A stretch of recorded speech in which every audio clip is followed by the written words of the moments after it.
Okay, we're going to run through the profit estimator real quick. This should be an application that you've been sent. When you open it, it's going to look like this. It may have a different graphic on it or something like that, but it's going to have these basic toolbars up here. So you've got profit estimator, you've got your taxes.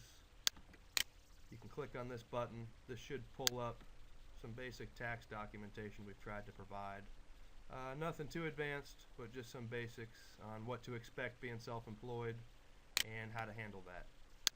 Really what you need is a good log and a good record of what you've bought and what you've been paid for it, and more importantly, what your cost was on it. So that's what we're trying to accomplish here. So click this button. It's going to open up this window. This is the dashboard for what we're about to do. So click this button right here.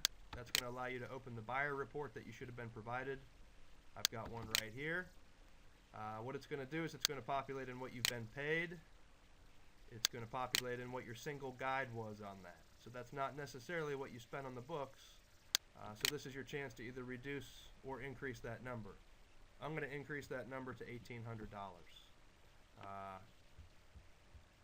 Next thing, this is going to be your expense column. This is where you can put in your expenses, presumably from any expenses that are associated with this report that you're working on. So I'm going to put in $386.52. You're going to have an option to create when you bought the books. So this is kind of a nice feature. And this should be when your receipts correspond around. So I'm going to use the second to last week of April for when this trip was. That was May. Let me go back. Second to last week of April. Okay. Last thing is the mileage log. So we're going to want to create a log specifically of where we went and how far it was and all that good stuff. So I'm going to say I went from Dayton to Toledo, Ohio. I'm going to hit add location. You can see it calculates the miles. You're going to need to make sure you have an internet connection for this. From Toledo, I went to Columbus. Add location. From Columbus, I went to Dayton. Add location. Now, mileage variance, you're going to want to address this as well. This is a number to add to each one of these locations. So this could be for your specific driving. How far, how many miles were you driving around once you got there? I usually use a number of 5. You get another option here to add some custom notes. This could be where you put just some specifics in here as regards to maybe your expenses for this week or just some sort of detail that you might want for your taxes here. If everything looks good, go ahead and hit Save File. It's going to ask you where to put it. Usually I use the same file name or a variance of that, and I just put output with cost. You don't necessarily have to do the same thing. Hit Save. You're going to need to make sure that you have Microsoft Office on your computer for this to work. This is what the output is going to look like.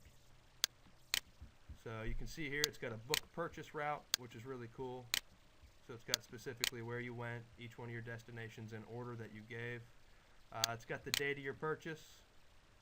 So that's the week that you were out on the road, presumably.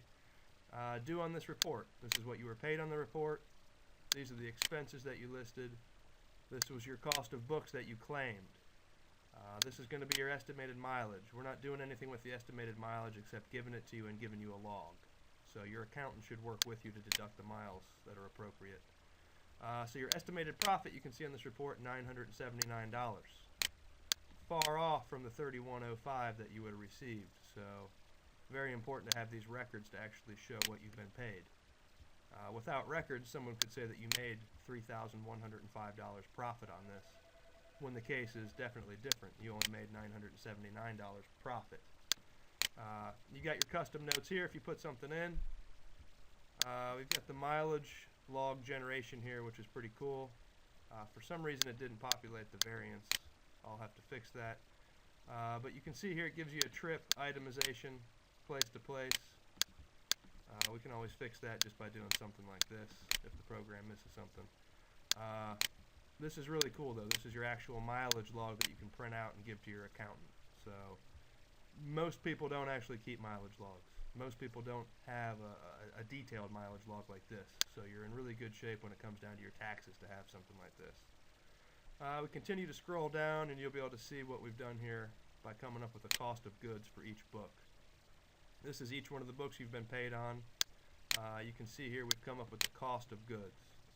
So this is the column revenue here. You can see this is what you were paid on the book. This is what the single guide was, just kind of for your reference. But this is the cost of goods. So you can see if we highlight this column, let me get the whole report here, you're going to see it came up with the $1,800 that we listed.